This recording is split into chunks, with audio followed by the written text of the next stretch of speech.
Your presence triggers others, and it happens without you trying, without you speaking, without you proving anything.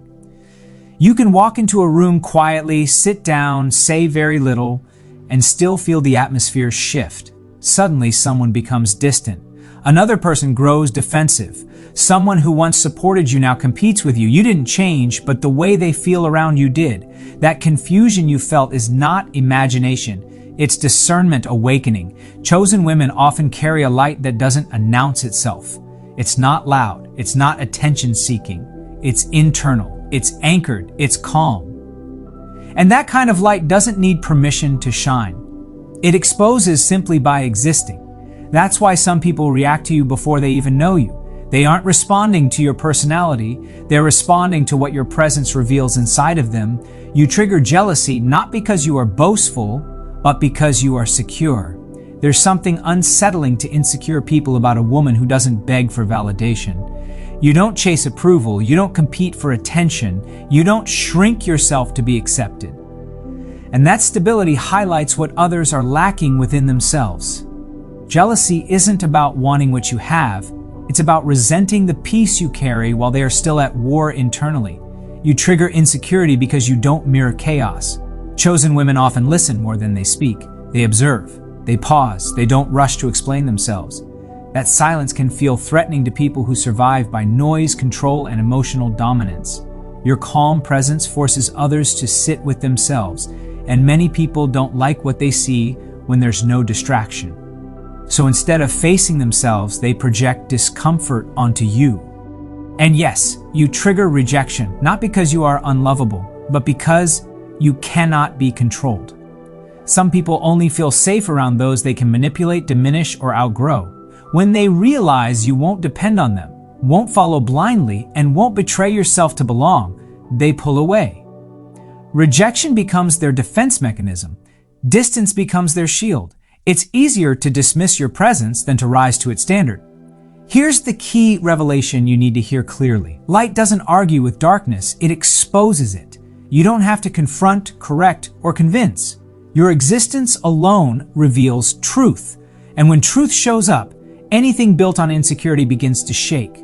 That's why reactions around you feel intense, emotional, or confusing. It's not spiritual pride to acknowledge this, it's spiritual awareness. This is also why chosen women are often misunderstood. People label you as intimidating when you're actually gentle, cold when you're actually discerning, distant when you're actually selective. The labels are attempts to make sense of a presence they don't know how to handle. But understand this, what people say about you often reveals more about where they are than who you are. You were never meant to blend into environments that thrive on compromise. Your presence disrupts comfort zones because you weren't designed to reinforce dysfunction. You were designed to illuminate it. That doesn't mean everyone will reject you, but it does mean not everyone can stay, and that's okay. Alignment always costs association, so stop questioning yourself when people react strangely. Stop shrinking your light to keep others comfortable. Stop apologizing for being who you are when you're not doing anything wrong. Your presence is not the problem. It's the proof. God didn't place His light in you so you could dim it for acceptance. He placed it so others could see clearly, even if they don't like what it reveals. And the ones who are meant to walk with you, they won't be threatened by your light. They'll be strengthened by it. And today we will cover those 3 signs how your presence triggers others. Your presence activates what others are avoiding. There are things people spend their entire lives running from: unhealed wounds, unresolved identity, buried insecurity, unspoken regret. When you walk into their space, those things start stirring, not because you accuse them, not because you expose them verbally, but because your presence carries awareness. You see clearly, you listen deeply, you are not afraid of silence. And silence has a way of pulling hidden things to the surface. Chosen women often don't realize how rare this is. You think everyone feels this depth, this sensitivity, this awareness, but they don't. Many people survive by staying distracted. Noise, drama, constant activity, surface-level relationships. But when you arrive, something slows down. Your energy doesn't match the chaos. Your spirit doesn't join the confusion. And suddenly, they're left alone with themselves. That's why some people feel uncomfortable around you without knowing why. They may say you're too intense or too quiet or too deep. What they really mean is that you remind them of something they've been avoiding. You don't force reflection, but you invite it. And not everyone is ready to look inward. This is especially true in environments built on performance. When people are pretending to be happy, confident, successful, your authenticity feels disruptive. You're not acting, you're being. You're not trying to prove worth. You already know it. And that contrast exposes the effort others are putting into maintaining an image. Some will react by competing with you. Others will try to diminish you. Some will suddenly criticize things they once admired. It's not because you changed. It's because something inside them woke up and they didn't like the feeling. This is why chosen women must stop personalizing reactions. Not every response is about you. Some responses are about what you awaken. You are not responsible for how others process their internal world. You are only responsible for remaining true to who you are. Your presence is not too much. It's simply honest. And honesty is confronting in a world built on avoidance. Your light exposes without speaking, and that creates resistance. Light doesn't negotiate. It doesn't ask permission. It doesn't announce itself. It simply reveals what's already there. And your light works the same way. You don't need to correct people. You don't need to challenge them verbally. Your clarity alone highlights confusion. Your peace highlights unrest. Your integrity highlights compromise. This is why people sometimes become defensive around you even when you're kind, even when you're supportive, even when you've done nothing but exist. They sense that you see clearly, and that can feel threatening to those who rely on distortion to survive. Chosen women often struggle with this because you lead with compassion. You don't want to make anyone uncomfortable. You don't want to be misunderstood. You wonder if you should soften, dim, or explain yourself more. But the truth is, no amount of self-editing will change how light functions. It reveals by nature. Resistance doesn't mean you're doing something wrong. It means something false is being challenged. When people feel exposed, they often respond with control, criticism, or withdrawal. They might say you think you're better than them. They might accuse you of judgment when you've said nothing judgmental. These accusations are projections, attempts to regain balance when their inner world. D feels shaken. You must understand this deeply.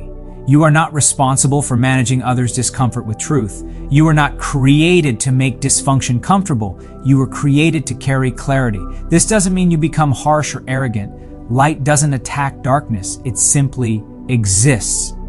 Stay grounded, stay humble, stay rooted. Let reactions reveal what they need to reveal without you explaining yourself into exhaustion. There will be people who move away from you because they don't want to grow. That doesn't mean you failed. It means alignment is happening. Growth always requires separation. Refinement always exposes what cannot come with you. The people meant for you won't resist your light. They'll recognize it. They'll feel safe in it. They'll feel inspired by it. And they won't need you to shrink to stay close. Rejection is often proof of your calling, not a lack of it. One of the hardest things for chosen women to accept is that rejection is not always a sign of misalignment. It's often confirmation. You weren't rejected because you lacked value. You were rejected because your presence required change, and change felt too costly. Many people only want connection if it doesn't challenge them. They want companionship without growth, support without accountability, familiarity without transformation.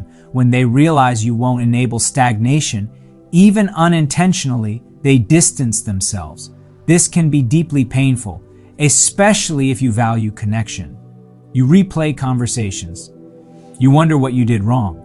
You grieve relationships that ended without explanation. But clarity comes when you stop asking, "Why wasn't I enough?" and start asking, "What was being required?"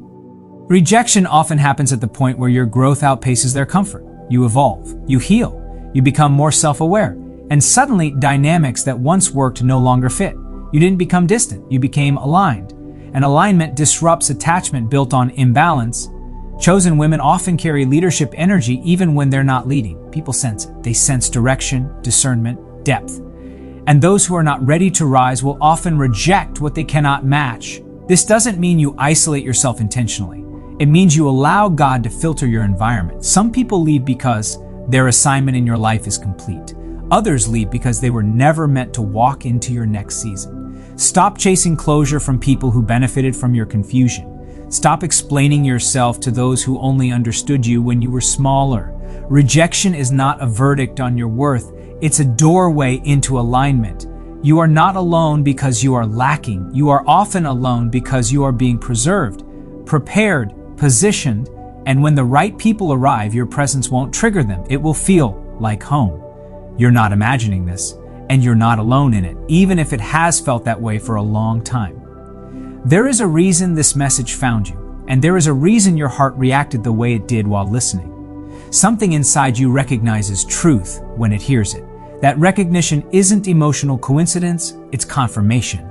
If you've spent years wondering why rooms change when you enter, why people misread your intentions, why connection feels rare even though your heart is open, understand this clearly. Nothing is wrong with you. You were never meant to blend into spaces built on comfort, avoidance, or surface-level living. You were designed to carry awareness, and awareness always comes with a cost. There will be seasons where you feel unseen, misunderstood, or prematurely dismissed. Those seasons are not punishments, they are protection. Every separation you didn't understand was making room for alignment you couldn't yet see. Every rejection that wounded you was quietly removing what couldn't travel with you into your next level of clarity and authority. You don't need to harden yourself to survive. You don't need to dim your sensitivity to belong. Your depth is not a liability, it's your calling. The same presence that unsettles the unhealed will eventually anchor the healed. The same light that triggers insecurity will one day guide those ready to grow. Let go of the need to be accepted by everyone. Not everyone is meant to understand you. Some are meant to witness you from a distance. Trust the narrowing, trust the refinement, trust the quiet seasons where it feels like nothing is happening, because those are often the moments where the most is being rearranged on your behalf. You are not late. You are not behind. You are not forgotten. What feels like isolation is often divine precision at work, removing distractions, sharpening discernment, strengthening your inner foundation so that when the right connections arrive, you won't lose yourself trying to keep them. Stay rooted, stay gentle, stay awake. The world doesn't need another echo. It needs the clarity you carry. And the people meant for you will never require you to shrink, explain, or apologize for being exactly who you are.